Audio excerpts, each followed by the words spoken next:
Nós começamos a semana passada a tratar um pouquinho sobre seitas, heresias e outras religiões. Esse é o tema. Nós estamos ainda na introdução, mas vamos continuar mesmo nesse período ainda de final de dezembro, janeiro. A gente sabe que é um pouco atípico, muita gente viaja e tal, mas como hoje tem internet, então dá para a gente ir caminhando aí tranquilamente, tá certo? Então, eu convido você a abrir a palavra do Senhor, os textos que nós paramos a semana passada, né? O último texto que nós tratamos aí foi João, segunda epístola de João, segunda carta de João, versos 7 a 11.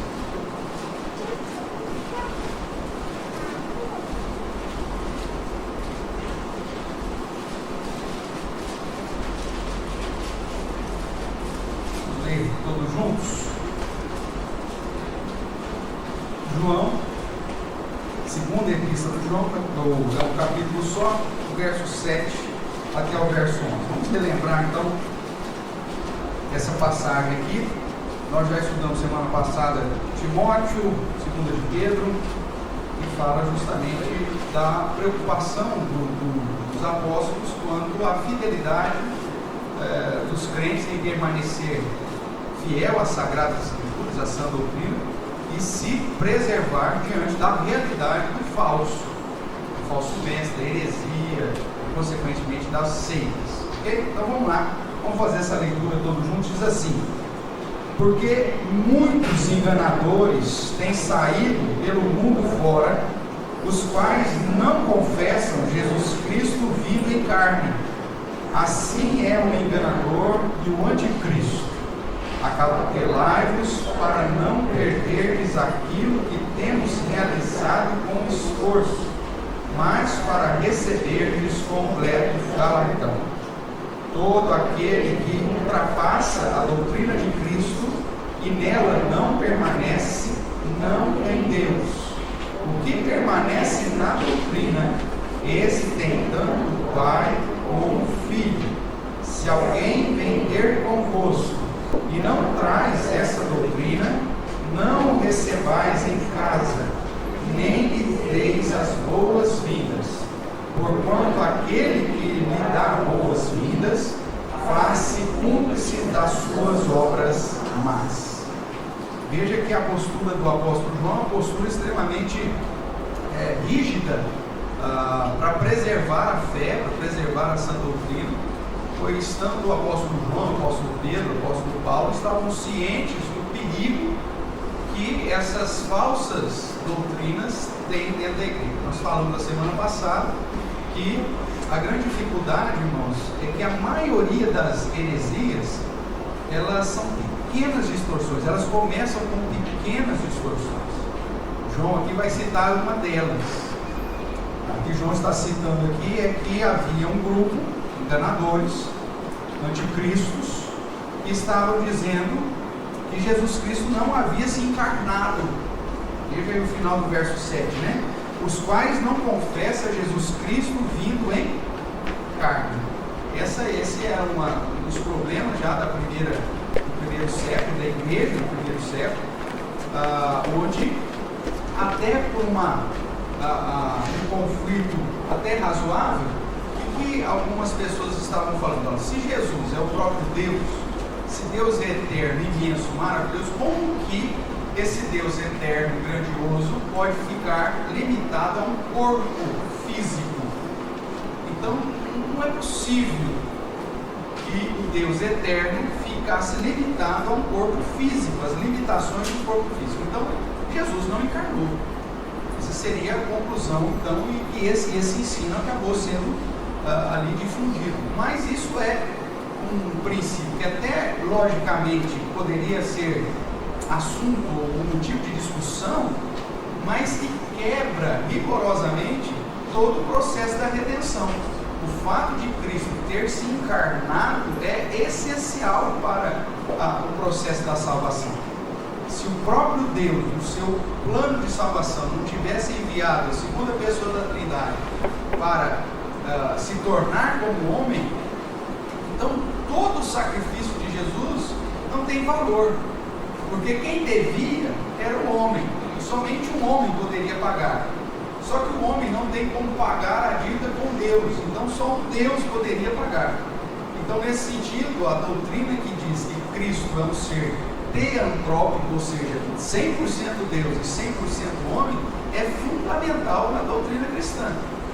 E aí, quando alguns negam que Cristo vem em carne, eles jogam por terra todo o processo da redenção. Então, negar que Jesus veio em carne é dizer que toda a obra da redenção é fajuta. Ela não cumpriu rigorosamente a justiça, e por isso é um grande problema. Essa doutrina existe hoje? Sim. Nós temos seitas que ainda dizem que Jesus não é o Deus encarnado, que Jesus é um homem comum e que, por ocasião do seu batismo, quando o Espírito Santo veio sobre ele, ele foi ungido. E a partir então lá do seu batismo é que ele exerce a função como esse Messias, mas ele nunca foi Deus. Essas mesmas doutrinas, essas mesmas seitas vão indicar Jesus como sendo a primeira criação, usando o termo lá de Colossenses, primogênito da criação, como se ele fosse criado. E se ele foi criado, obviamente ele está em essência inferior ao Deus Pai, que é o Criador.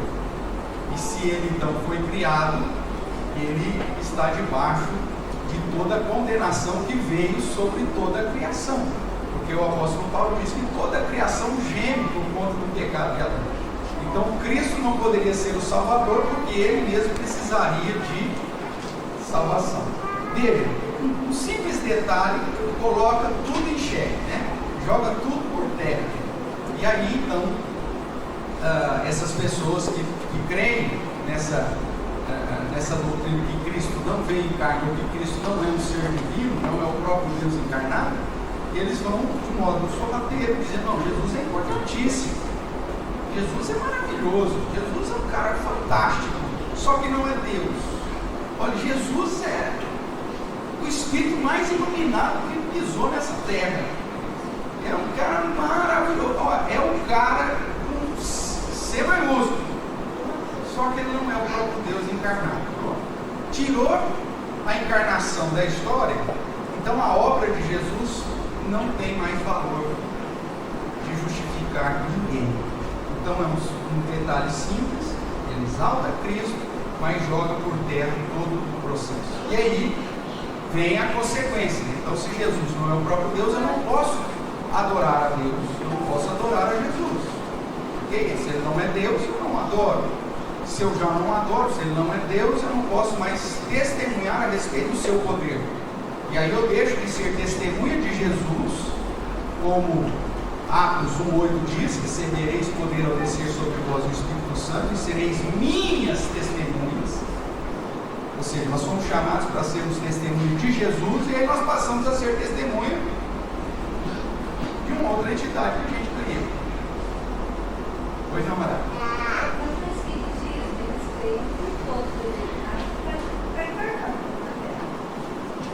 Sim. A questão da encarnação. Mas com um espírito evoluído. Um espírito, não o próprio Deus.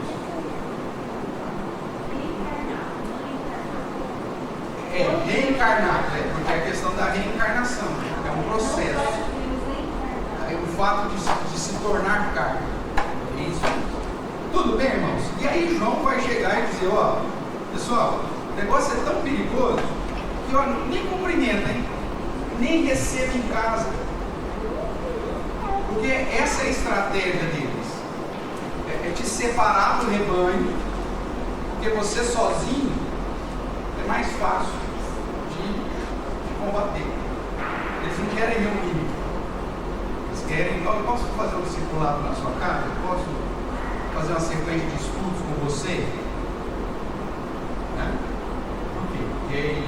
Porque aí João fala, isso é a estratégia lá desde o primeiro século. Aí João fala assim: nem recebais em casa. Evita esse negócio, fuja disso. Paulo vai dizer: fuja. Fala, Marta.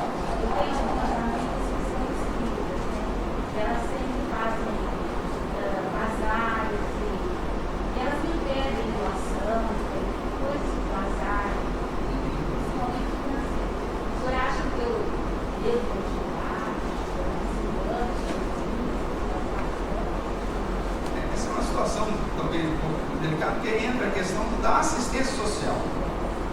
Muitas vezes a igreja ela falha nesse sentido, né? Ela não tem nenhuma atividade específica, apesar que a igreja presbiteriana reformada a gente já tem trabalho nesse sentido, mas você olha para as igrejas cristãs, muitas vezes ela não atua nessa atividade de assistência social. As pessoas malemar se envolvem com a obra missionária, com a obra evangelística, né? O que falar de assistencialismo, que é um braço da verdadeira igreja. A diaconia é um braço. Então aí você vai ter grupos que fazem esse tipo de trabalho muito melhor do que nós, né? E a questão de auxiliar nessa situação específica, né? Eu não acredito que seja um problema, porque é uma ideia do assistencialismo. Quer ver um exemplo? Nós, como igreja presbiteriana reformada, por conta da pandemia, através do diácono Márcio, o diácono Roberto, a Miriame, uns outros irmãos, se reuniram para, junto com outras instituições, né, Roberto? Com outros grupos, inclusive outras denominações, outros grupos religiosos, para dar um assistencialismo para um grupo de risco, né? O pessoal que vivia em situação de rua, por conta de que o comércio está fechado, não tem nada aberto, o cara passava uma situação muito mais difícil. E a gente uniu forças para essa questão do assistencialismo. Significa que nós estamos concordando com a doutrina, que nós estamos aceitando a doutrina, que é uma atividade ecumênica? Não. É simplesmente uma organização, inclusive com o poder público inserido, né, a prefeitura direcionando isso aí, para que a gente possa unir forças para socorrer o irmão. Então eu acredito que esse não é o problema. Agora, se é tênue, né? Se essa situação aí já se transforma num investimento para divulgação da doutrina, para divulgação dos ensinos, aí já se torna uma situação que vai além do nosso compromisso. Nós sabemos que devemos socorrer o necessitado, e não só os da família da fé, mas também todos aqueles. O padrão bíblico era socorrer o estrangeiro, o órfão, a viúva, o escravo, todos aqueles que precisavam, e não só dentro do judaísmo, no Antigo Testamento, no princípio cristão. Isso serve. É óbvio que há um peso maior no socorro da família da fé, mas eu não vejo problema, né, de eventualmente nós socorrermos. Imagina, você tem uma família lá que está passando necessidade, e você pergunta, você é crente? Não sou crente, não vou te ajudar. Não existe isso, né? A ação de demonstrar o amor de Cristo é característico nosso, independente daquele que vai ser beneficiado. Bom, vamos lá, vamos caminhar mais um pouquinho aqui, irmãos. Gálatas, capítulo 1, dentro desses textos que demonstram a importância de estudarmos sobre as seitas, as heresias das outras religiões, porque serve inclusive para reforçar a própria doutrina, a sã doutrina. Quando nós estudamos os desvios, nós reforçamos a verdade, né? E nos preparamos aí para não sermos, como Paulo vai dizer, né, enredados. Então vamos lá, Gálatas capítulo 1, versos 6 a 12, vamos ler juntos mais uma vez. Diz assim, todos: admira-me que estáis passando tão depressa daquele que vos chamou na graça de Cristo para outro evangelho, o qual não é outro, senão que há alguns que vos perturbam e querem perverter o evangelho de Cristo. Mas ainda que nós, ou mesmo um anjo vindo do céu, vos pregue evangelho que vá além do que vos tenho pregado, seja anátema, recuse. É isso que diz aí, verso 9. Assim como já dissemos, e agora repito, se alguém vos prega o evangelho que vá além daquele que recebeste, seja anátema. Porventura, procuro procuro eu agora o favor dos homens ou de Deus? Ou procuro agradar a homens? Se agradasse ainda a homens, não seria servo de Cristo. Faça-vos, porém, saber, irmãos, que o evangelho que eu vim anunciado não é segundo o homem, porque eu não recebi, nem o aprendi de homem algum, mas mediante revelação de Jesus Cristo. Mais uma vez nós vemos agora o apóstolo Paulo falando dessa questão de ir além das Sagradas Escrituras ou ir além da doutrina. João já havia nos advertido daqueles que vão além. E aqui ele cita algo que é precioso, porque a maioria das, quando você vai estudar sobre seitas, a maioria delas sempre vai ter alguma coisa além das Sagradas Escrituras. Olha, a Bíblia é importante, mas nós temos o livro dos Espíritos. Olha, a Bíblia é importante, mas nós temos a revelação de Ellen White. A Bíblia é importante, mas nós temos a revelação do anjo mormônico e dada de Joseph Smith. Ou seja, então é a Bíblia mais alguma coisa. E esse mais alguma coisa sempre vai estar no mesmo pé de igualdade das Escrituras e sorrateiramente vai se colocar acima das Escrituras. Então Paulo falou, mesmo que um anjo vendo do céu te apresente algo que vá além do Evangelho de Cristo, seja desprezado, seja anátema. O que nós precisamos saber, nós recebemos e termina durante o chamado período revelacional. O período revelacional termina quando? Termina em Jesus, né? No primeiro século com os apóstolos. Por isso a última revelação é justamente a revelação do Apocalipse, que é a revelação de Jesus Cristo. Ok? Então, tudo depois da última revelação, que é o Apocalipse, revelação de Jesus que João registra, depois disso, irmãos, é além. Então, tudo que vem depois disso, seja desprezado, é nada. Então, você vai pensar, islamismo, que ano que vem, a revelação para Maomé, para Mohammed, vamos lá, depois do ano 500, 600, depois do período revelacional? É, depois do período revelacional, está fora. Ellen White, 1700, está fora. Mormon, está fora. Tudo que vem depois do período revelacional, seja nada, mesmo que um anjo do céu apareça para você. A única segurança que temos, critério de segurança que temos, é as Sagradas Escrituras, a Bíblia. Se Deus revelou como Bíblia, sendo a palavra dele, então esse é o critério. Ah, pastor, mas tem tantos escritos bons aí, né? Então, nossa, fala tanta coisa boa, fala tanta coisa boa. Mas a questão de falar coisas boas não necessariamente vem de Deus. João vai dizer que aqueles que vão além do Evangelho não têm Deus. Assim que ele apresenta lá. Nós já vimos a semana passada que a estratégia de Satanás não é ser mentiroso todo o tempo. Ele vai falar a meia verdade e vai ter momento que ele vai falar o quê? A verdade.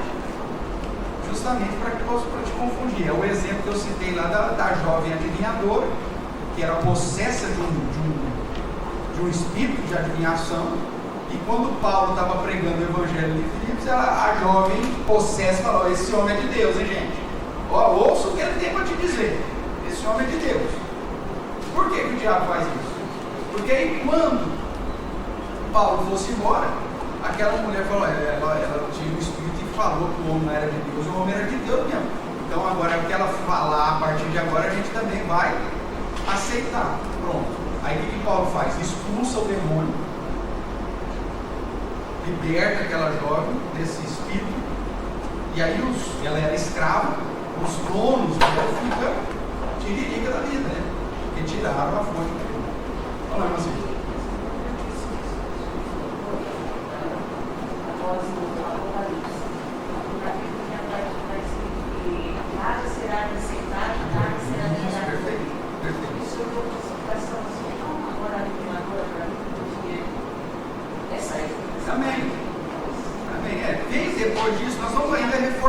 mais, Luciano. Então, assim, quando eu falo de aceitar, eu não consigo entender exatamente. Agora eu estou com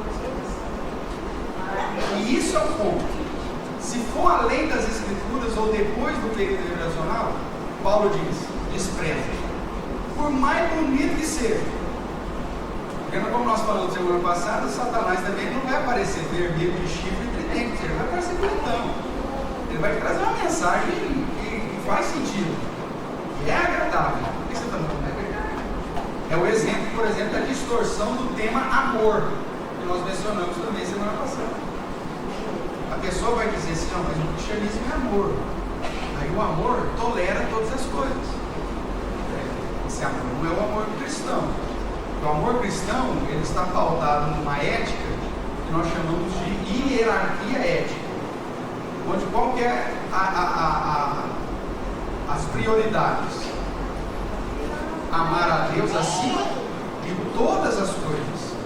E o segundo mandamento, amar ao próximo como ti mesmo.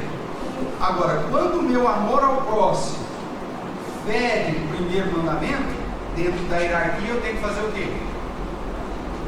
Manter o meu amor a Deus. A palavra do Senhor revela que determinadas práticas promíscuas, ilícitas, pecaminosas, Deus abomina e que Deus não aceita. Então, se eu amo a Deus acima de todas as coisas, eu não posso aceitar, tolerar e abraçar determinadas práticas. Mas temos que demonstrar amor. Foi uma escolha, é a prática dele, ele escolheu ser assim. Cadê o amor cristão? O amor cristão está: meu filho, arrependei-vos e crede. Meu filho, a palavra de Deus diz que essa prática que você está vivendo, esse modo de vida que você escolheu, está confrontando o Criador. Você está procurando uma afeição não natural. Você está procurando um relacionamento não dentro do padrão que Deus estabeleceu. Então, o amor que eu tenho para demonstrar contigo é o seguinte: arrependa-te, muda de vida, volte para o padrão bíblico. Agora, o que sorrateiramente tem sido ensinado na igreja? Não. O cristão ama, e quem ama, tolera. Quem ama, aceita. Quem ama, acolhe. Agora, se esse acolhimento fere o meu amor para com Deus, que está em primazia, porque a hierarquia ética me aponta dessa forma, então eu não posso tolerar. Mesmo que seja politicamente incorreto hoje, você dizer que o seu amor a Deus está acima de todas as coisas. E se Deus diz que determinada prática é pecado, você vai levantar a bandeira de que aquilo é pecado. Difícil isso? Muito. Mas isso entrou de modo sorrateiro dentro da igreja. Isso é uma heresia. Esse amor que se prega hoje é um amor falso, não é um amor cristão. E, na verdade, eu particularmente não caracterizo nem como amor,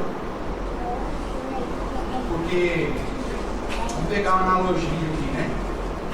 Se você, seu filho, que você ama tanto, chegar para você e falar assim: pai, eu quero pular do telhado, posso? E você fala: claro, filhão, eu te amo. É assim que você vai fazer? Você vai falar: não,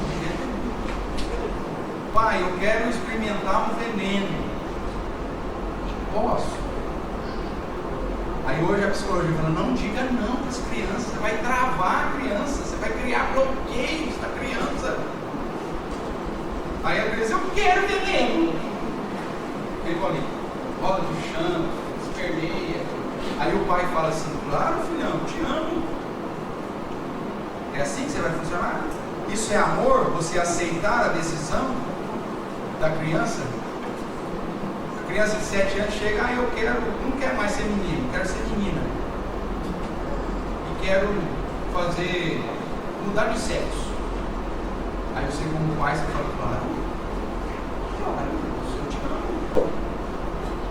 Nós vamos brigar na justiça do SUS pagar, inclusive. E aí nós que pagamos o nosso imposto ainda vamos investir para fazer esse tipo de cirurgia de graça para a turma, porque uma criança de 7 anos tem direito desse tipo que ela quer. E aí a igreja se levanta e fala: meu amigo, isso é loucura. Fala: olha, tá vendo? É fanático. Ele não ama. Ele diz que é cristão, mas ele não ama, porque se ele amasse, ele aceitaria a decisão da criança. Ele é fariseu, ele é legalista. Então é sorrateiro isso. E aí, dentro desse amor que eles dizem ser cristão, a gente começa a aceitar várias práticas dentro da igreja por amor. Só que esse amor não é o verdadeiro amor. Esse amor, ele é tóxico. Porque ao invés de livrar as pessoas da sua própria estultícia, ele acaba empurrando.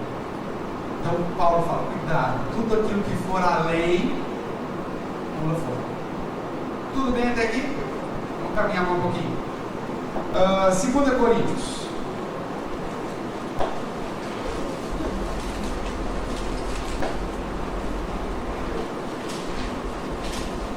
Capítulo 11. Versos de 1 a 4.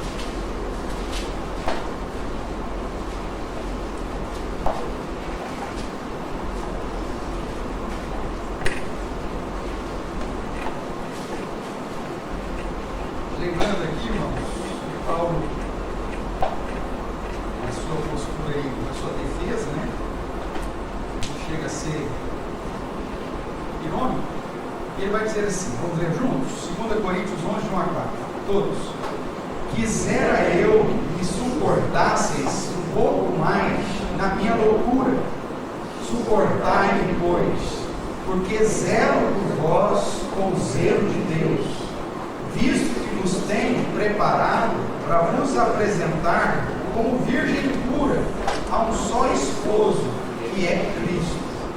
Mas receio que, assim como a serpente enganou a Eva com a sua astúcia, assim também seja corrompida a vossa mente e se aparte da simplicidade e pureza devidas a Cristo.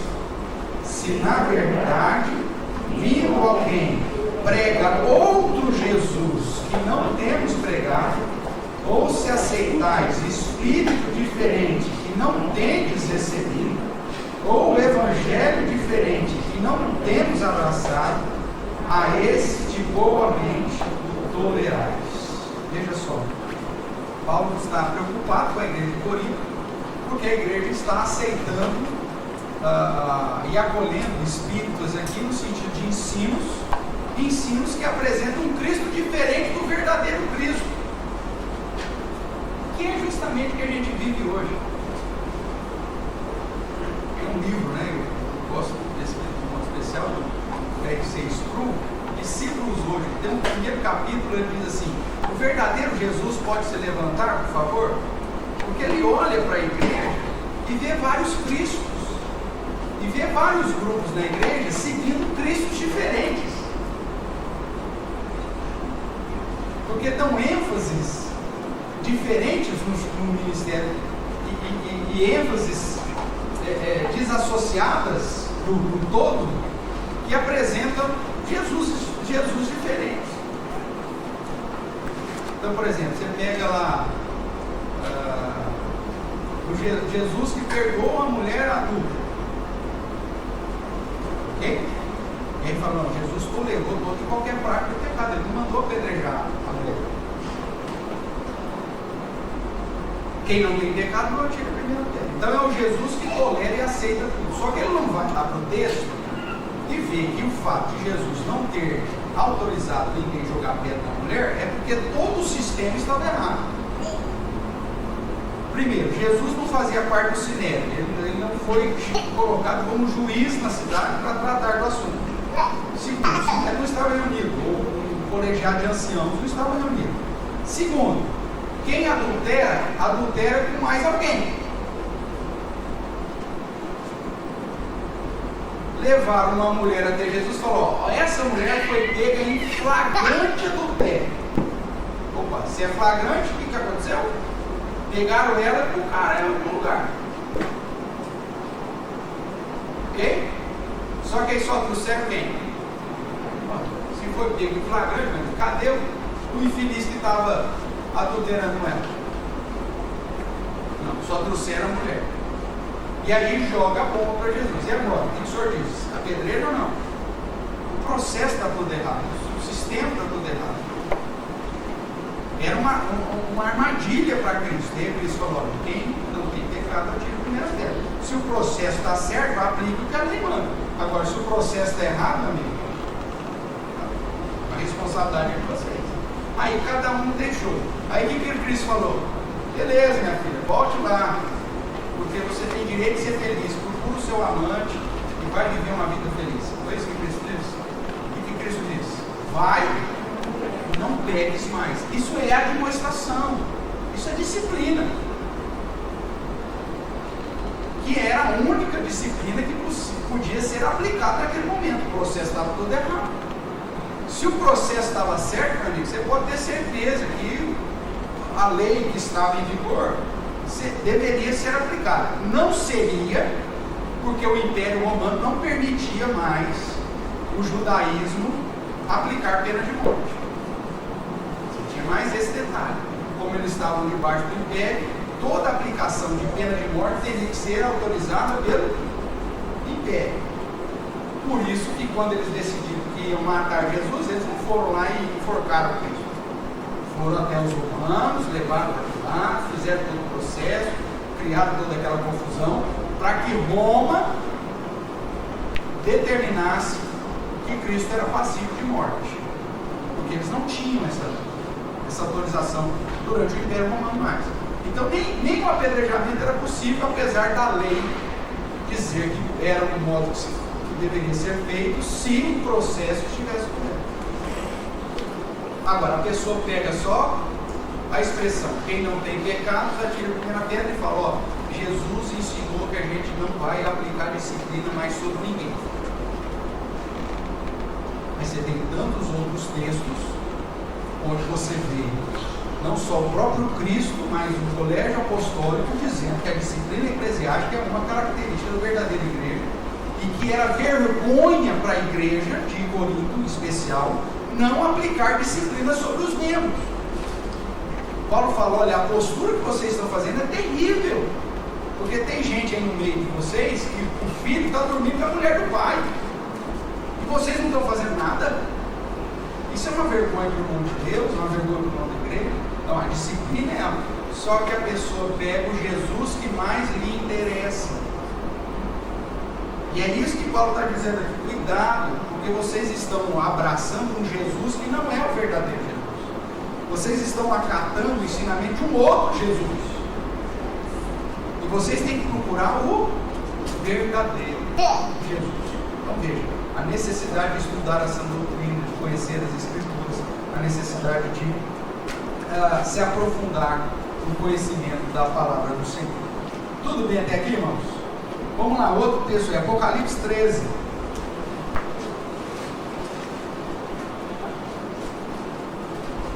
Enquanto você está abrindo aí, a questão é a seguinte: a cada dia o negócio vai piorar, hein?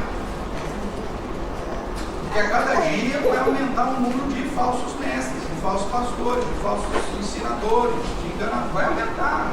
É característica dos fins dos tempos, vai pipocar. E cada um vai procurar os seus próprios mestres, como se tivesse coceira no ouvido. Lembra que Paulo fala disso? Cada um vai procurar aquilo que mais é agradável. Lembra no primeiro, lá em Gálatas, Paulo falou: eu não estou aqui para agradar a homens, eu estou aqui para agradar a Deus. E quando você vai agradar a Deus, você vai falar aquilo que as pessoas muitas vezes não querem ouvir. E hoje em dia, a geração do mimimi, né, como se diz por aí, alguém já nos nomeou assim, essa geração, se você fala a verdade pro cara, ele espana. O cristianismo de hoje, ele é muito mais ideológico, está envolto em várias ideologias, do que a comunhão com o verdadeiro Deus de fato. Conversamos inclusive ontem, né, sobre isso. Hoje você vê, inclusive, cristãos preocupados muito mais com ideologias políticas do que com o Evangelho. Estão mais preocupados com o pelo no ovo do que com o ovo em si. Que não prega o Evangelho, que não vive necessariamente o Evangelho, que não fala do amor de Deus, que não assume um compromisso com Deus, mas que pega determinado tema lá e o cara vive em função daquele negócio.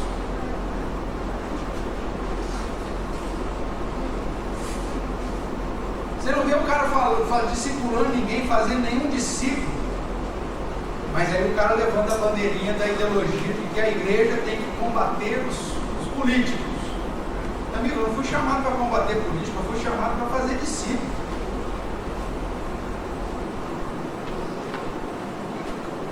Eu fui chamado para fazer passeata com bandeirinha, dizendo fora isso ou fora aquilo. Eu fui chamado para pregar o evangelho, para discipular, para ser fiel à verdade, e aqueles que o Senhor realmente amou, entender isso, e aí sim, essas pessoas que estão sendo ensinadas, discipuladas, elas vão mudar a postura, elas vão deixar as ideologias, elas vão parar de defender partido A, B ou C, elas vão parar de defender ideologia A, B ou C, porque elas estão aprendendo as escrituras. Agora, muitas vezes, aquele que abraça o Jesus ideológico, ele acha que ele foi chamado no mundo para lutar contra determinadas ideologias. Não foi.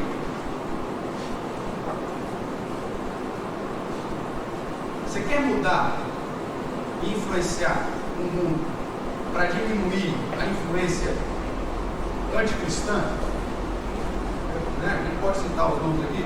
Você quer diminuir a influência marxista no nosso contexto? Essa indústria feminista, porque isso dá dinheiro, é uma indústria. Né? Você quer combater isso? Pregue o verdadeiro Jesus Cristo. Discípulo, faça discípulos. Fale do verdadeiro Evangelho. Porque a partir do momento que você apresentar o verdadeiro Evangelho, a própria pessoa, debaixo da instrução do Espírito Santo, ela vai chegar à conclusão: você não é o único inteligente nessa face da terra. Você não é a única pessoa que foi iluminada. Tá certo? Você é um cara especial, mas você não é o único. Se você estudou a palavra do Senhor e a palavra do Senhor trouxe luz para a sua vida, para você entender o que é o direito, o que é o errado, o que é certo, o que não é, qual o caminho que Deus quer que você ande, Deus vai fazer a mesma coisa na vida de outros. O seu papel não é lutar, o seu papel é pregar, é discipular, é fazer discípulo. O melhor modo para você tirar as pessoas de ideologias erradas é através da pregação do Evangelho. Agora, quando eu uso a igreja para combater ideologias puramente na questão política de força, aí eu crio ranço. Não é nesse sentido que os apóstolos estão falando. Eles estão falando: fortaleça na sã doutrina, fortaleça no verdadeiro Jesus, não vai além, e continue pregando esse evangelho, mantenha a pureza desse evangelho. A única luta que as Escrituras nos apresentam, irmãos, é lutar pela fé evangélica. Paulo vai dizer isso: luteis pela fé evangélica, pela manutenção da sã doutrina. Essa briga, essa nós não podemos fugir. Se você está num lugar onde a sã doutrina não é aceita, se você está num lugar onde você prega, e aí quando você prega a verdade, a igreja se levanta, essa luta você não tem como fugir. Graças a Deus que nós não temos fugido dessa luta. Mas é a única. Como que você muda as pessoas que estão vivendo uma prática de pecado? Pregando o Evangelho. Não tem outro meio, não tem outra estratégia. Porque quem convence do juízo, da justiça e do pecado, quem é? Não por força, não por violência, mas pelo meu Espírito. A ideia é que a ação de Deus é o fermento colocado na massa. Você não vê o fermento agindo, mas de repente, a massa percebe. É o único contexto na Bíblia que que Jesus usa o fermento com um lado positivo, né? Porque fermento na Bíblia sempre é sinônimo de coisa ruim. Mas naquela parábola, para mostrar essa ação interna que o próprio Deus faz na massa, que somos nós, e que ninguém vê, é um negócio que Deus está fazendo, é fruto da ação dele. Irmãos, eu posso aqui espumar o canto da boca, falar e ficar desidratado, mas eu não vou convencer o seu coração e o coração de ninguém. Quem faz isso é o Santo Espírito. Você pega o texto de Pedro falando para o contexto de casados, da mulher que é casada com um descrente, ok?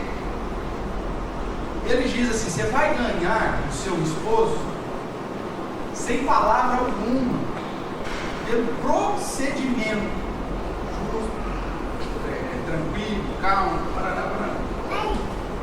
até no contexto de vida conjugal, que é o contexto mais íntimo, você não consegue, irmãos, mudar pela argumentação. Você vai dar testemunho e Deus vai tratar o jeito que tem que ser tratado. Você vai orar e Deus vai trabalhar no jeito. Muitas vezes a gente perde horas e horas debatendo, discutindo, brincando e apontando o dedo, falando e falando. Não vai fazer diferença.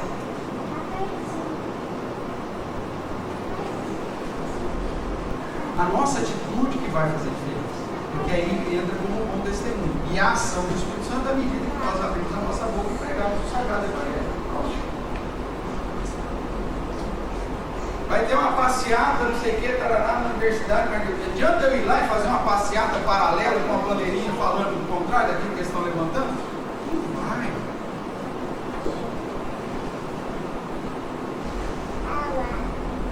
Sabe por que nós perdemos as universidades, irmãos?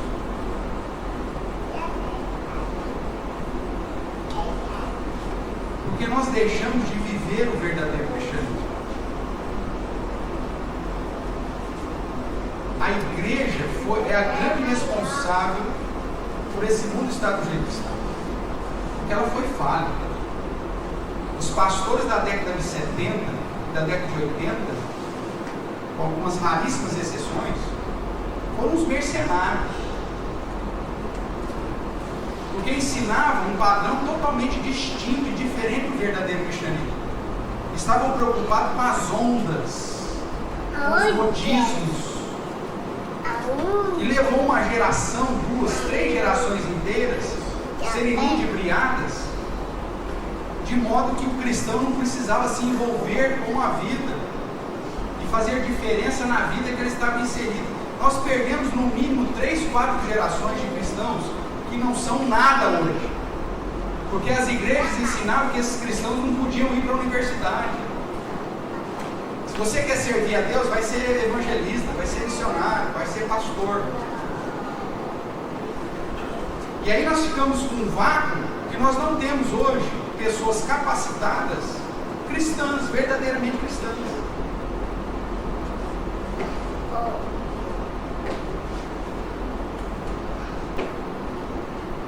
E mesmo aqueles que têm uma posição de doutorado, não sei o quê, vamos pensar na década de 90, nós não tínhamos isso ainda. Os doutores, os mestres, aqueles que assumiam as cadeiras das universidades eram todos descrentes, porque os crentes foram ensinados que não deviam estudar. Só quero poder, só foi ensinado a subir no monte para ver foguinho pegando fogo. Só foi ensinado a ficar falando em línguas, mas ninguém foi falar para você, faça um outro idioma. Aprenda o bendito inglês, o bendito francês, vai estudar, meu amigo, para glorificar a Deus. Não, o cara falou, não, se você quer ser um cara que glorifique a Deus, não estude, porque a universidade é um ambiente de Satanás. Era assim que os pastores pregavam na década de 80 para a nossa juventude.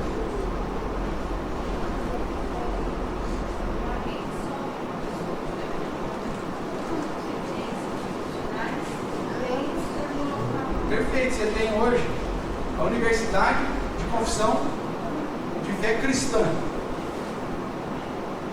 a maioria do quadro dos docentes são de ímpios e de ateus. Por quê? Porque você não tem profissional cristão capacitado, que não glorificará a Deus através da sua postura de vida. Irmãos, isso foi uma falha terrível da nossa igreja, da igreja brasileira. Porque nós não discipulamos as nossas crianças, que elas, dentro da doutrina do sacerdócio universal, que ela vai glorificar a Deus em qualquer área. Aí hoje nós temos lá 3, 4 nomes de cristãos que nadavam contra a maré e que hoje estão aí na faixa aí, né, dos seus 40 para 50 anos, que estão numa posição de doutores, de pós-doutores dentro das universidades e tal. E aí a gente agora fica babando o ovo nos caras, porque fala, meu Deus, olha aí. Mas são 3, 4, você não consegue influenciar isso.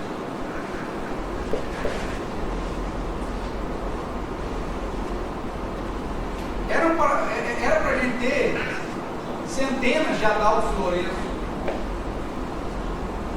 centenas de Marcos Evelyn, gente influenciando a universidade, gente mudando a cabeça das universidades. Agora, por quê? Porque os pastores ensinaram que o cristão, se ele quer consagrar a Deus, ele não podia ir para a universidade. E a gente colocou uma geração de cabeça pensante jogando dentro do seminário, porque na cabeça de servir a Deus tinha que ser pastor. Aí você joga um monte de cabeça pensando no seminário, mas o cara não é vocacionado para ser pastor. Aí o que ele faz? Vai para a vida acadêmica, simplesmente. Aí hoje o cara é doutor, pós-doutor, não sei o que, dentro da teologia. Mas nem abençoa uma comunidade porque ele não pastoreia. Esse negócio de pastoreia a igreja não é a praia dele. Aí não abençoa nem de um lado nem do outro. E aí, de alguma forma, a gente acabou deixando, né, que as pessoas vissem a religião como o oposto da ciência, né? Da razão. Da razão. E aí, dessa forma, quando a gente entra em algum debate, em alguma discussão, a gente sempre vai passar por uma pessoa que usa só da fé para explicar as coisas inexplicáveis, né? Não como pessoas que também têm a razão, que também pensam, pela lógica acreditam que existe um Deus único e verdadeiro que salvou a gente do pecado, né? Perfeito. Aí acaba que a gente vê uma bola de neve se formando, né? Porque de alguma forma a gente nunca vai conseguir reverter esse processo histórico que aconteceu, né? Porque a gente vê que quando houve a Reforma Protestante, a Reforma Protestante ela trouxe a ciência para dentro da igreja. Ela falou, olha, vocês têm que começar a ler a Bíblia. Não adianta só vocês pregarem e acreditarem em qualquer coisa que os outros dizem. Vocês têm que começar a ler, vocês têm que começar a estudar. E aí a gente foi pelo completo oposto disso, né? A gente saiu pela tangente. E agora a gente tem que achar um jeito de reverter isso também. É nosso dever como cristãos. Que muda, que demora, né? Esse é o grande problema. A gente caiu no mesmo erro, irmãos, do chamado período dos monastérios, né? Onde a ideia era o seguinte: se quer ser servo de Deus, saia do mundo. Aí cria os monastérios. Se torna um monge. Vai lá para o Nepal. Então houve um momento da igreja que ela, para se tornar santa, ela pensou que ela tinha que se isolar e só viver na perspectiva do trabalho humilde, trabalho simples, ser chão e oração. Era isso. Então, se eu quero me consagrar, eu vou para o monastério, polir o chão, ser pobre, miserável, não influenciar ninguém. Isso é heresia, irmãos. Isso é a atividade da seita. Pegar algo que é lícito, viver de modo humilde, é bíblico, sim. Sem ostentação, sim. De modo produtivo, não viver de modo ocioso, é bíblico, sim.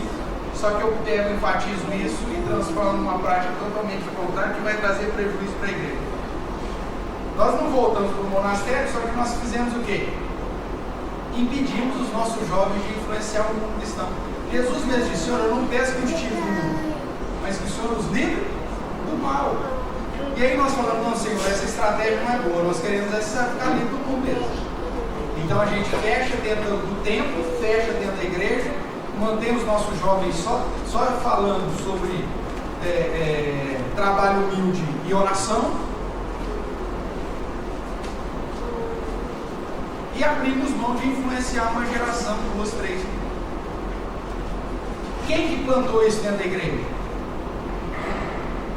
Os desvios, os erros. Porque a Bíblia nunca fez isso. Quer ver exemplo? José do Egito. Aquele cara foi o maior administrador que o Egito já viu.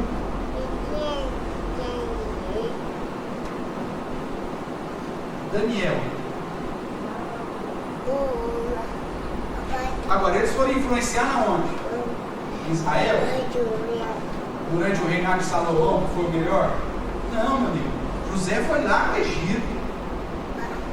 Daniel, Isaac, Sadraque e Abednego foram lá na Babilônia.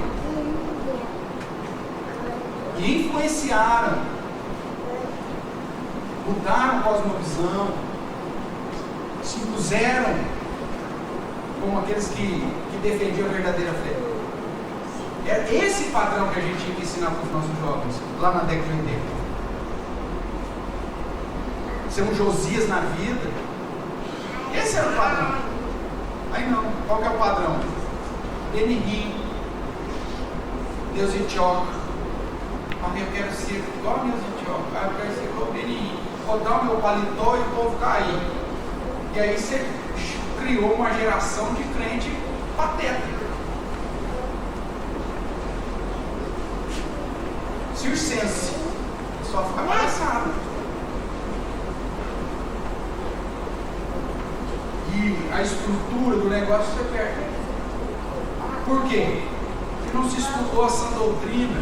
Porque não falou não para aqueles que começavam a introduzir práticas anticristãs e que era o decreto do fim do próprio cristianismo. Você sabe que eu tenho defendido que nós estamos vivendo a era do fim do cristianismo. Tem isso, pastor? Eu sou um pastor cristão falando que a era... Sim, irmãos. Apocalipse já nos falava disso, a morte das duas testemunhas vai estar presente no mundo, é o cadáver presente no mundo, mas não tem mais voz. Hoje a igreja, o cristianismo fala, as pessoas dão risada daquilo que nós falamos. Quando você apresenta a verdade bíblica, às vezes você fala: pois esse cara é louco, esse cara é um xarope. Você viu o que ele falou? Onde você viu? Em pleno século XXI ele está falando de santidade. Em pleno século XXI ele está falando em preservar as sagradas escrituras e a sã doutrina lá do primeiro século. Que influência que a igreja tem hoje? Nenhuma. A voz da igreja, irmãos, não faz mais diferença. É o fim da era cristã. Infelizmente nós estamos vivendo isso e nós somos participantes disso. Nós estamos presentes no mundo, mas é um cadáver. Porque a nossa voz não faz mais diferença. O Supremo Tribunal aprova leis antibíblicas, anticristãs, que destroem os padrões da família, os padrões de uma sociedade justa, de séculos de sustento de princípios judaicos cristãos, são jogados na lata do lixo por emendas dentro de leis que tratam da questão do Ministério da Pesca. E a igreja tenta esboçar alguma coisa, a gente fica só nos manifestos. Aí fazia lá um manifesto contra a decisão, um manifesto contra a lei, não sei das coisas, e o cara competente vai lá, ó, mais um manifesto da igreja presbiteriana. Põe lá na caixinha lá, dos manifestos. E é só. O que nós vamos fazer com as nossas crianças? Com os nossos adolescentes? O negócio é tão sério que até os adolescentes que você marca ensina e dá os princípios, quando ele vai para a universidade e o ambiente é 99% anticristão, eles são influenciados e, infelizmente, muitos deles, como nós vimos aqui, abraçam uma fé diferente da fé cristã.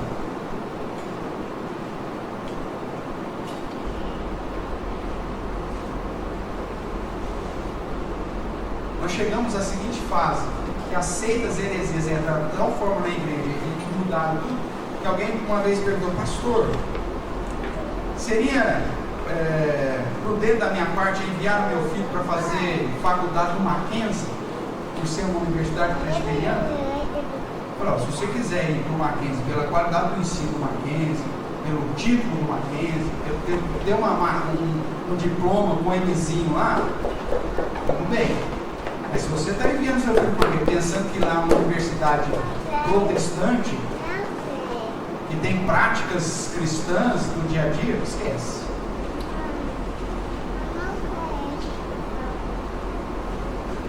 Porque 80% dos membros da igreja presbiteriana, se fosse visitar o Mackenzie, saíram de lá escandalizados.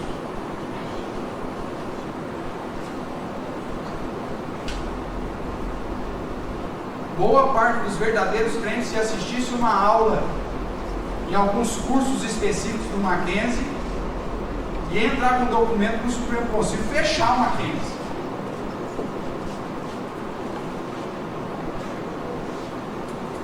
Mas aí qual que é o problema?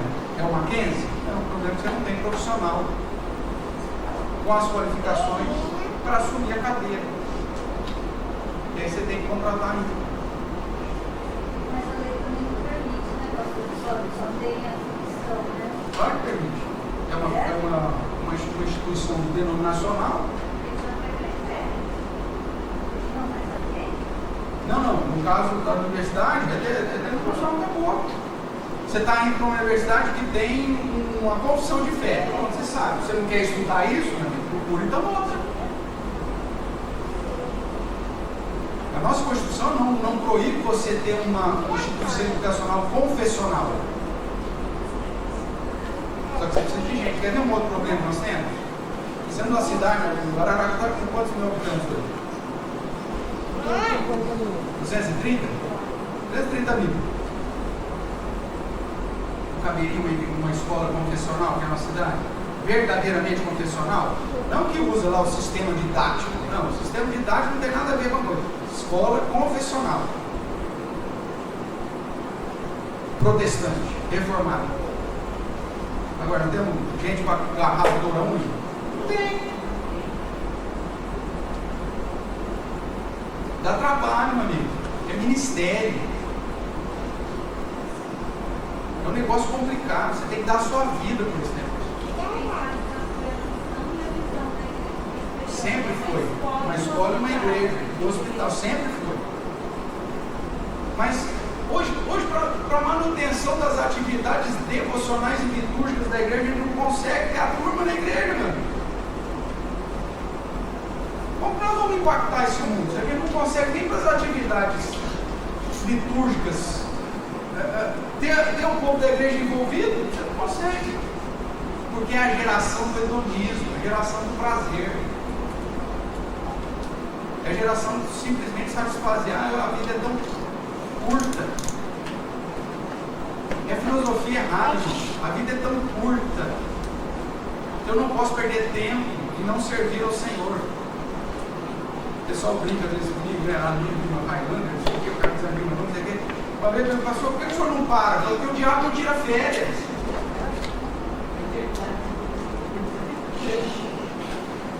O diabo não tira férias, irmãos. E ele vai estar trabalhando 24 horas por dia para destruir sua família, para destruir seus filhos, para destruir a nossa igreja. são lá, sei lá, 45, 50, 60, 70 anos. É pouco perto da eternidade.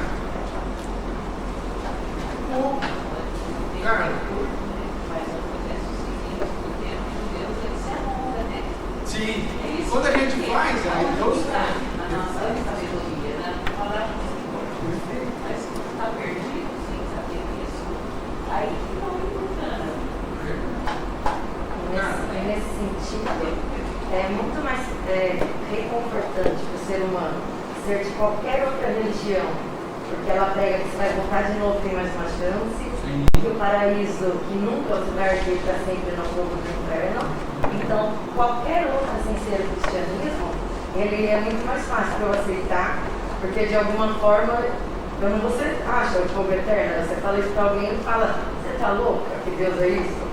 Então, de uma certa forma, as heresias acabam entrando muito mais facilmente, porque lá atrás, no final, já que a vida é curta, eu posso aproveitar e ainda vou ter uma chance. Claro. Porque Deus é amor, porque aí acaba toda heresia mais impactante. E que muda o modo da igreja pensar. Muda o modo da igreja pensar. Entendeu? Então são detalhes, irmão. São detalhes que faz toda a diferença. Enquanto nós não entendemos que nesse mundo tudo tem a ver com as questões espirituais, a gente vai ser conduzido a fazer besteira constantemente. Porque quando nós deixamos de fazer alguma coisa, nós já estamos fazendo para o lado oposto.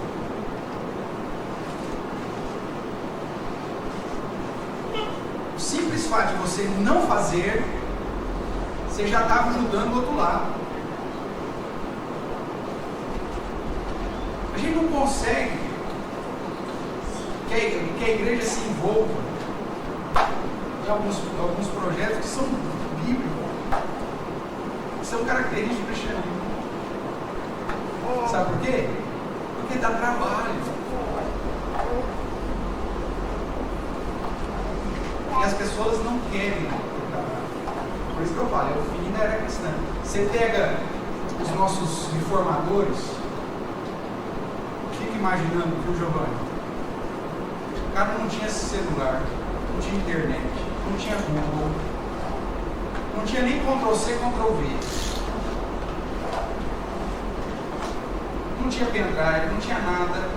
E você pega a produção desses caras, a produção literária desses caras, e da influência que eles fazem até hoje no mundo, sem nada, sem nenhuma ferramenta dessa, sem Facebook, sem WhatsApp, sem nada. E nós com tudo isso,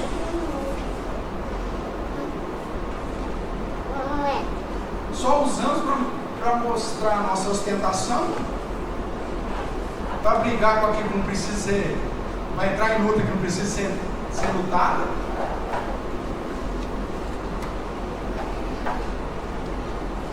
E deixamos de influenciar as pessoas como deveríamos influenciar.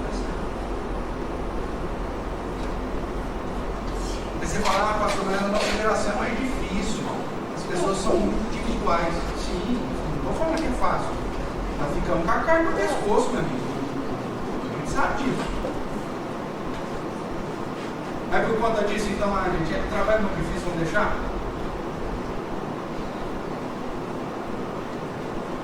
O serviço lá não é muito grande, não vamos desistir? É isso que aceita. Pronto. Você não precisa ter uma vida de total entrega ao Senhor. Vive uma vida meia boca, não tem problema. Você só guardar o sábado, tá tudo bem. Você pode ser um tranqueiro o resto da semana, mas guardou o sábado, ó, você está salvo.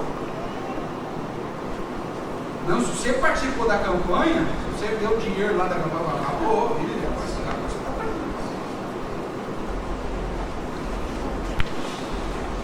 Não é por mérito. Chega no final do ano, você compra uma cesta básica, vai lá num bairro pobre lá e dá lá para os moleques dele lá, e ó, o céu está garantido. Então aceita, como a Carla falou, ela tenta facilitar a sua vida. Agora, você quer assumir realmente o compromisso com Deus, é um negócio mais complicado. Por isso que Jesus mesmo, eu fico imaginando, né?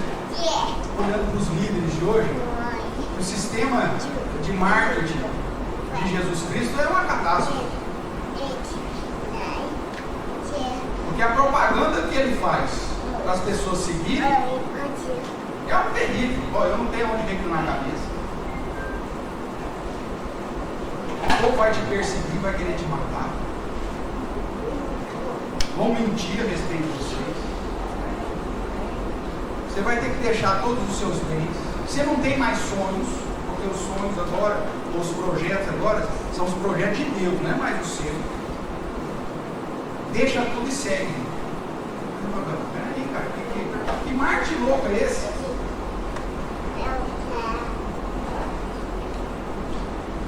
Aí a igreja muda. Igreja. Não, vem para a igreja tal, que aqui na igreja tal você vai. Você tinha um Fusca, você vai ganhar uma BMW. Você tinha uma choupana, você vai ter a casa agora até na praia. Você tinha uma bicicleta, agora você vai ter uma Suzuki. Aí vai. E aí faz a propaganda. Jesus nunca fez isso. A promessa de Jesus é o seguinte: você vai ter perseguição, morte. Você vai ter privações.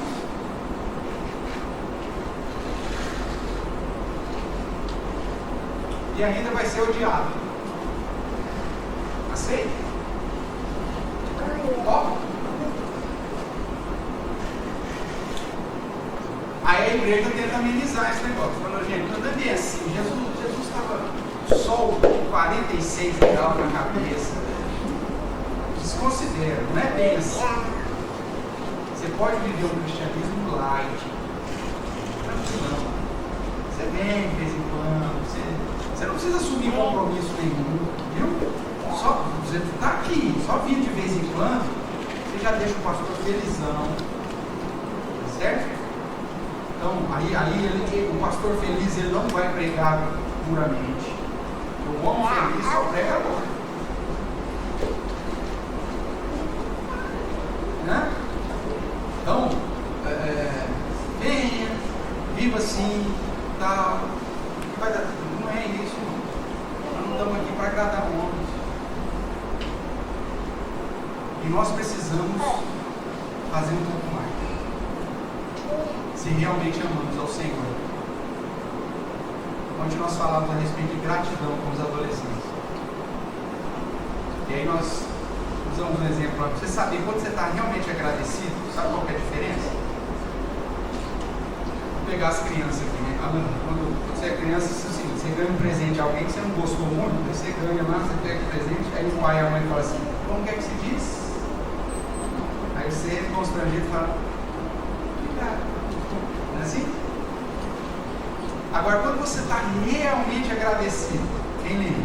Quando você fica muito feliz, quando alguém faz alguma coisa que te deixa muito feliz, você fica assim, saltitante, e você não para de agradecer. A pessoa tem que falar, não precisa agradecer não. Aí a pessoa tem que falar, não, você já me agradeceu, fulano, está tudo certo. E quando o coração não é grato, você tem que mandar a pessoa agradecer. Agora, quando você está em verdadeira gratidão, é praticamente a pessoa tem que falar, vamos parar, já agradeceu. Com a nossa vida com Deus, é mais ou menos a mesma coisa. Quando você entende o que Jesus Cristo fez na cruz do Calvário por você, de graça, você não consegue parar de agradecer. E você não sossega enquanto não estiver fazendo alguma coisa a mais.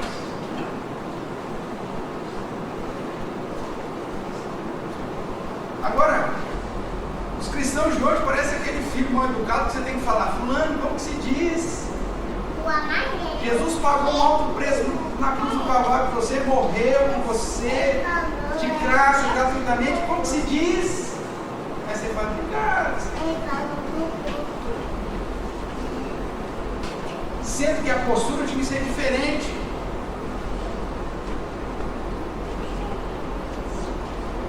Porque mesmo que eu gastar tudo que eu tenho, toda a minha vida, me arrebentar, acabar com a minha voz, destruir a minha saúde, ainda é pouco.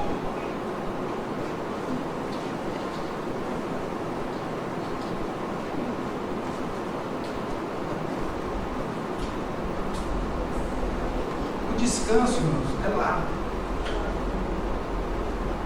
O descanso é lá. Eu fico louco às vezes com colegas pastores. Como profissional, todos nós temos direito a um dia de descanso na semana. E dentro da igreja presbiteriana, comumente é na segunda-feira. Eu, sei lá, desses 20 e tantos anos de ministério, quando segunda-feira que eu tive uma discussão, não sei.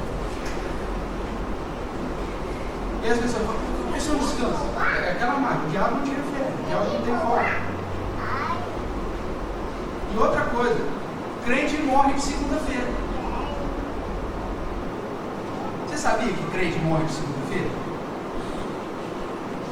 Crente morre de segunda-feira, irmãos. E aí sabe o que acontece? Segunda-feira é folga do... Não é folga do pastor, é folga daquele que não entendeu nada. Daquele que é o do profissional. Porque aí o crente morre na segunda-feira, sabe o que ele faz? Nada, porque ele está de folga.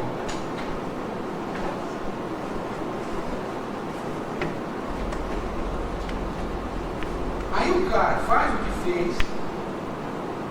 Crente morre de segunda-feira. Aí sabe quem tem que ir lá dar um socorro? Na correria? O que foi enxotado, o que foi chutado para fora. Aí tem que dar pastoreio para aqueles que eles não dão conta de pastorear, porque morre na segunda-feira. Aí você tem lá 3 caboclos, mas não sei quantos que se dizem pastores lá, que não consegue ir lá fazer um ofício fundo, porque infelizmente a irmã morreu na segunda-feira. Isso é cristianismo? Isso é igreja? Para com isso. Você consegue ainda servir a Deus num lugar desse? Para com isso. Aceitas as heresias de modo sorrateiro e destruindo a igreja. É por isso que você tem que se aprofundar cada vez mais na Sagrada Escritura. Vamos lá, que senão não termino com esses 2 textos. Apocalipse capítulo 13, verso 11.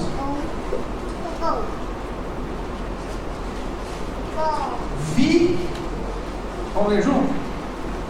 Vi ainda outra besta emergir da terra. Possuía 2 chifres, parecendo cordeiro, mas falava como dragão. Sabe por que você tem que se aprofundar nas Escrituras? Porque Satanás tem um aliado, que é a besta da terra. Essa besta da terra são todas as falsas religiões, todas as filosofias anticristãs. Ela tem 2 chifres. Compara que ela tem um certo poder. E ela tem a aparência do cordeiro. Quando nós olhamos para Apocalipse, nós sabemos que o cordeiro refere-se a quem? A Jesus Cristo, o Cordeiro de Deus, que tira o pecado do mundo. Ele é o cordeiro que venceu. Essa besta que emerge da terra, ela parece o cordeiro. Ela tem tudo de Cristo, ela tem a aparência de Cristo. Só que a voz, a palavra, o ensino, aquilo que ela profere, são palavras de quem? O dragão. Quem que é o dragão no Apocalipse? Satanás, a antiga serpente, o diabo. Então o que a heresia, a falsa religião faz? Ela aparenta ser piedosa, ela aparenta ser de Deus, ela tem a aparência do cordeiro, ela vai te ensinar princípios cristãos, bíblicos. Só que tem uma mais lá, tem um porém, tem uma vírgulazinha, e aí é onde ela vai inserir a distorção que vem do dragão, que vem de Satanás. E é por isso que a seita, ela consegue ludibriar tanto. Só quando você chega no grau 33 que você descobre tudo o que acontece. É só quando você está lá com o pé na jaca, que aí já a vaca foi pro brejo, aí que você vai comer o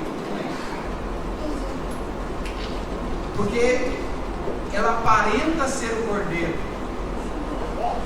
e vai de modo sorrateiro, inculcando na sua cabeça, no seu coração, na sua prática, o ensinamento do dragão. É assim que funciona. Por isso, Jesus mesmo vai dizer no início de Apocalipse para que você abrace as Sagradas Escrituras, essa doutrina. Ele vai enfatizar as igrejas que lutavam contra as heresias, que lutavam contra os nicolaítas, que Jesus disse que também odiava, porque são pessoas que trazem ensinamentos de desvio dentro da igreja, que lutavam contra as doutrinas de Balaão, de Jezabel, que tolerava a prática imoral, a idolatria e o engano dentro da igreja. Veja, Jesus enfatiza as igrejas que combatem as heresias. Jesus elogia e exalta aqueles que lutam para manter a sã doutrina. Agora, como você vai lutar e combater essa doutrina se você não estuda essa doutrina? Se você não se aprofunda nas Sagradas Escrituras? Você vai ser ludibriado pelo ladrão, pelo dragão. E vai aparecer com você, irmão, com a carinha daquele, quem assistiu o chefe, né? O gato de botas, aquele olhinho brilhante, bonitão, notificado por cima, uma cara piedosa. Você vai falar, esse homem é um santo. Esse cara é maravilhoso, que piedade.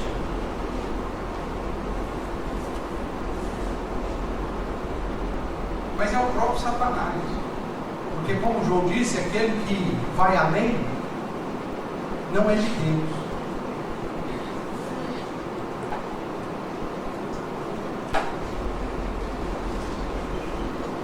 Certa vez, confrontando aí alguns inimigos da cruz de Cristo, eu chamei alguns de Sambalate, Tobias. Não sei se você lembra. Até lá em Matão já tem isso também. Mas foi o tempo, irmãos, que a gente lutava contra Sambalate, Tobias e Jesus. Foi o tempo. Hoje a briga é com o cão. Hoje a briga é com Satanás direto.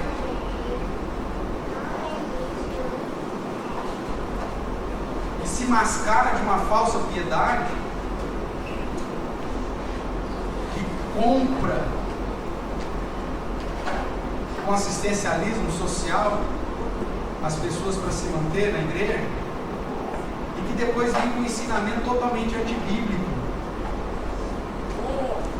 Hoje a luta é essa. É com o dragão que nós estamos vendo, que levanta as pessoas cujo coração são inclinados a esse dragão para estar dentro da igreja. Porque a partir do momento que Satanás colocar pessoas dentro da igreja que pensam como o dragão, aí ele consegue te desanimar. Porque aí quando chega a palavra do Senhor diz, irmãos, vamos fazer isso, a palavra de Deus diz para a gente ter esse tipo de prática, realizar esse tipo de obra, fazer aquilo outro, falando, esse cara é doido. Nossa, a gente já tem uma vida de cão, aí chega esse pastor que o cara não para nunca, só ele fica inventando moda para nós fazer.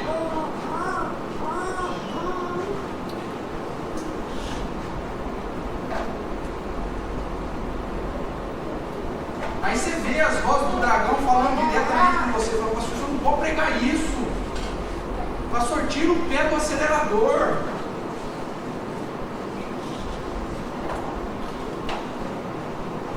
Eu já estou com um tijolo no acelerador para sovar o pé para fazer mais alguma coisa, para pular do lado. Irmãos, nós estamos caminhando para os dias finais. A nossa vida tem que ser uma vida abraçando o Cordeiro, e somente o Cordeiro, e fugindo de todo o ensinamento do dragão, porque senão nós vamos acabar. Nós já estamos colhendo os frutos 2, 3 gerações na nossa igreja, homens que não assumem a postura de homens dentro da igreja,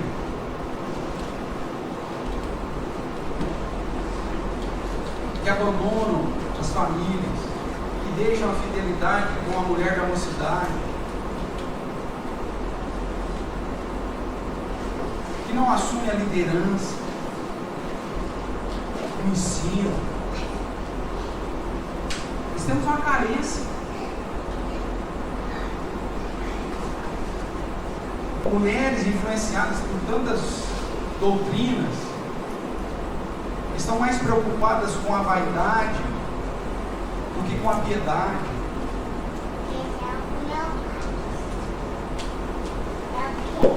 Nós já estamos sofrendo isso. Adolescentes que não querem casar, que não querem ter filhos, que não querem formar uma família cristã, porque filho dá trabalho.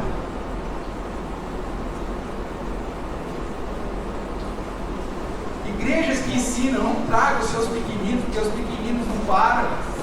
E isso aqui é a coisa mais preciosa do mundo, é isso aí, irmão. Ter criança na igreja bagunçando, o pai ficando vermelho de vergonha, isso faz parte. Eu tive 3, imagina quantas vezes eu não fiquei vermelho de vergonha. E às vezes tem que chamar do culto. O Rogério vai lembrar disso. E às vezes tem que chamar a atenção até de Giovanni. Porque o Rogério era diácono na época, estava lá na porta, eu tinha que acudir a Carla do culto. A Duda, quantas vezes, Lolô, Sagu, todo mundo.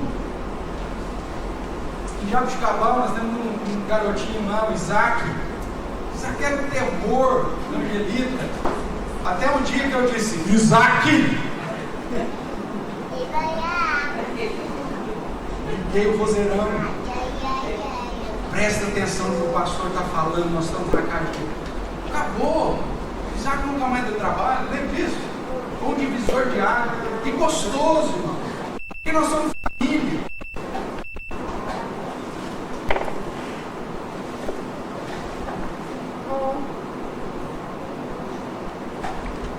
Se como família a gente não puder pastorear uns aos outros, nós vamos nos destruir. Eu tenho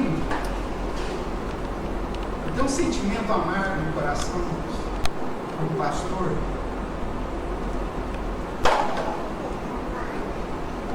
Um dia eu fui pastorear o filho de um presbítero. E o presbítero chegou para mim e falou assim: o senhor não tem direito de chamar a atenção do meu filho.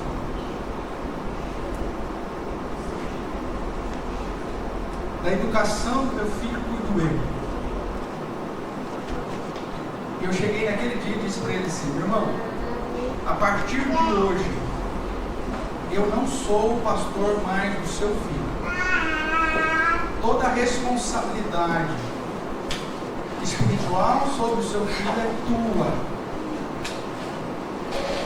E Deus me permitiu passar 10 anos na igreja. Só saí porque Deus tinha outros planos. Em 10 anos eu vi aquele menino chegar lá, idade madura. E sabe qual foi a tristeza depois de quase 10 anos? Receber esse pai em casa e falar assim: pastor, só me empresta dinheiro para eu tirar o meu filho da boca. Eu tive que pegar dinheiro, não tinha dinheiro em casa, tive que pegar dinheiro no consultório da Clarice para pagar traficante para tirar o menino da boca.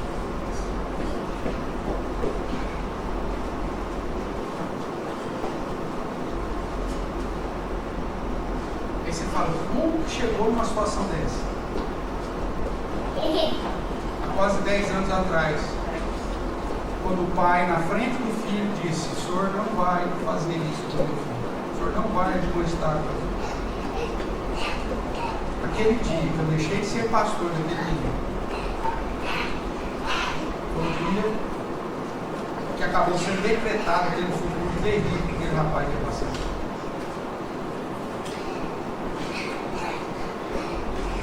A igreja é uma família, é um corpo.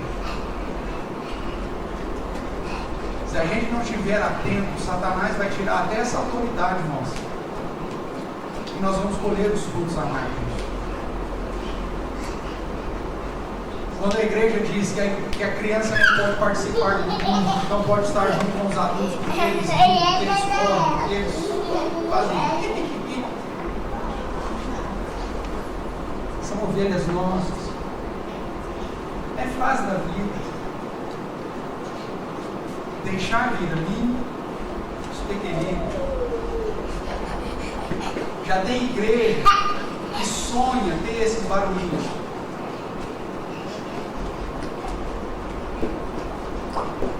Cape Town, Cidade do Cabo, África do Sul. Uma igreja envelhecida recebeu um conhecido nosso, missionário, que tinha crianças pequenas, as crianças começaram a correr, gritar,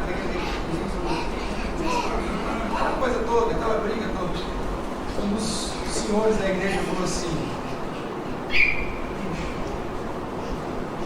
há 20 anos nós estamos sonhando em ouvir um barulhinho de criança. Porque a igreja começou a dar ouvidos para as psicologias e deixou de trazer as famílias para dentro dela. Tire a criança do culto hoje e amanhã ela vai ser uma adolescente desviada.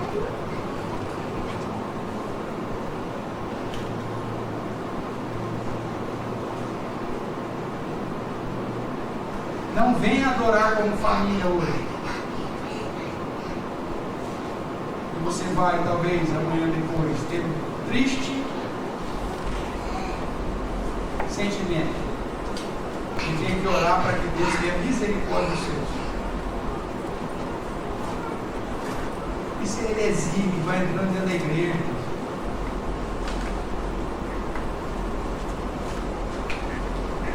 Que tem cara de igreja, parece cristianismo, mas não é. Eu fiquei escandalizado com aquele projeto, né, que tentaram implantar, tirando as crianças da igreja. A primeira aula daquele infeliz projeto ensinava as crianças que elas iriam para Gerutopia. Sabe o que é isso? Que a Nova Jerusalém é uma utopia, é uma mentira. A igreja cristã ensinando um negócio desse para as crianças, inculcando as crianças que Jerusalém é uma utopia, nós vamos para a Gerutopia. Uma infeliz conexão com o desenho lá, Vida de Inseto, eles iam para a Insetopia, era um lugar fantástico de doces e guloseimas para todos os insetos. Fizeram isso para a igreja, você ensina isso para a criança dentro da igreja. Amanhã depois você fala, não, Jesus vai voltar do céu. Eu falo, não, isso é historinha para todo mundo. São heresias que vão entrando sorrateiramente dentro da igreja. Para terminar, irmãos, 2 de Pedro.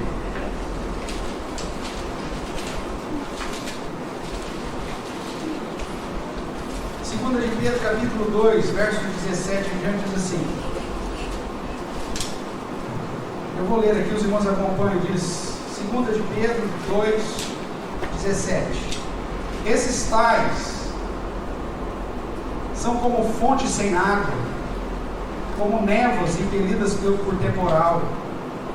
Para eles está reservada a negridão das trevas, porquanto proferindo palavras jactanciosas de vaidade, engodam com paixões carnais por suas libertinagens aqueles que estavam prestes a fugir dos que andam no erro, prometendo-lhes liberdade, quando eles mesmos são escravos da corrupção, pois aquele que é vencido fica escravo do vencedor. Portanto, se depois de terem escapado das contaminações do mundo, mediante o conhecimento do Senhor e Salvador Jesus Cristo, se deixam enredar de novo e são vencidos, tornou-se o seu último estado pior que o primeiro.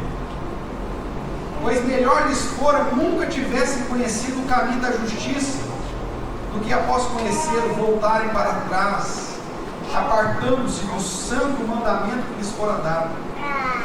Com eles aconteceu o que diz certo adágio verdadeiro: o cão voltou ao seu próprio vômito, e a porca lavada voltou a revolver-se no lamaçal. O apóstolo Pedro diz que quando nós conhecemos a verdade e depois deixamos ser conduzidos pelas heresias e pelos falsos ensinos, e abraçamos de novo detalhezinhos que descaracterizam o cristianismo, é como um cão que vomita e vai lá comer de novo.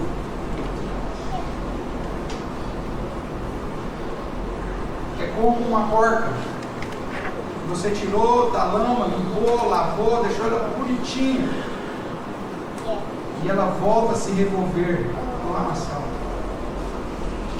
A sã doutrina tem o poder de nos tirar das trevas e nos conduzir à verdade, ao pleno conhecimento da verdade, ao conhecimento de Cristo, da salvação, da nossa realidade, daquilo que nós precisamos fazer. Mas quando nós começamos a desviar dessa verdade e aceitar pequenas mudanças relacionadas à sã doutrina, é como se a gente estivesse voltando para o vômito, é como se a gente estivesse voltando para o lamaçal. Essas duas aulas, quero chamar a sua atenção para o seguinte: irmãos, a luta é muito grande.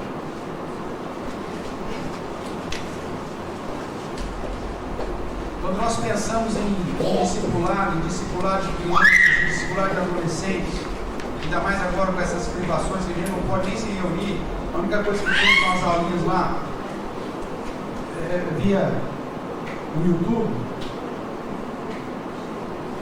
nós começamos a refletir e ver o quanto é desigual a luta. Quanto tempo você passa na internet durante a semana? Vendo videozinhos no Facebook, no WhatsApp. E faz a comparação de quanto tempo você passa estudando as Sagradas Escrituras. Por quanto tempo você passa adorando ao Senhor? Quantas horas os nossos filhos ficam sendo discipulados e influenciados pelos programas da televisão? Pelos desenhos que a gente sabe que estão ali muitas vezes para ensinar princípios que não são cristãos. Quanto tempo eles fazem isso? Quanto tempo a gente gasta ensinando princípios da palavra de Deus? Ou quanto tempo eles vêm à escola dominical? E quando tem aula, né, específica para crianças, quanto que dá isso de tempo comparado com a semana?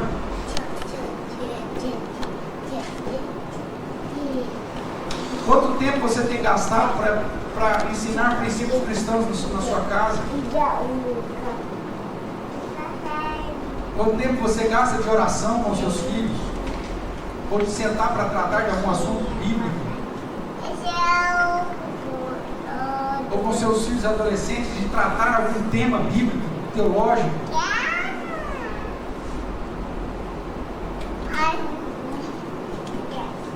É algo desigual, irmão.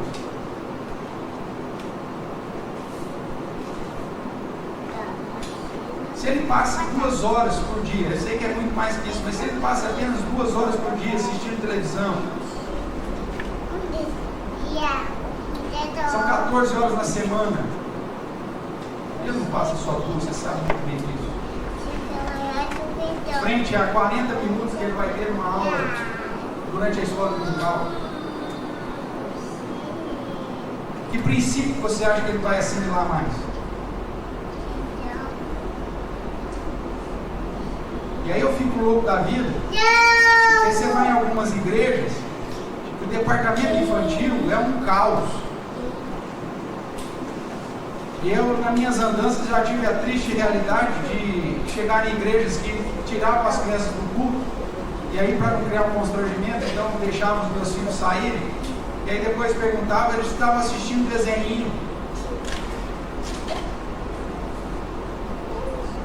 Porque a professora não teve tempo durante a semana de preparar uma aula decente.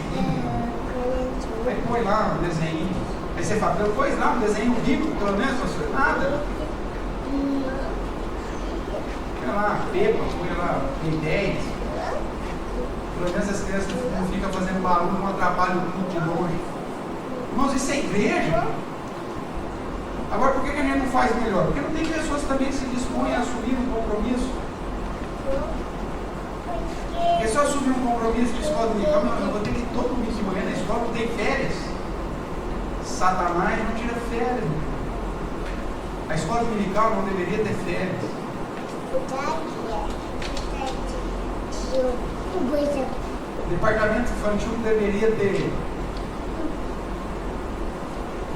Como é que fala lá? Recesso para ir para Disney. Nós somos melhores que isso, organizemos melhor, façamos uma escala melhor, agreguemos mais pessoas para ajudar. Acabou. Porque a luta não é café pequeno. São tantos textos, eu pus aqui alguns, são vários e vários textos de exortação na palavra de Deus para tomarmos cuidado com os desvios, com os erros, com as heresias.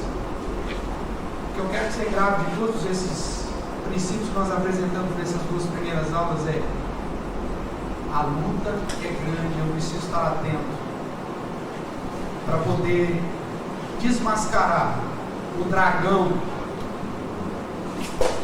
que está fantasiado por dentro. Que Deus tenha misericórdia de nós, irmãos, e nos preserve como igrejas diante dessa geração tão difícil. Que Ele preserve nosso futuro, a criação dos nossos filhos, para o nosso próprio bem e para o louvor do seu santo nome. Amém?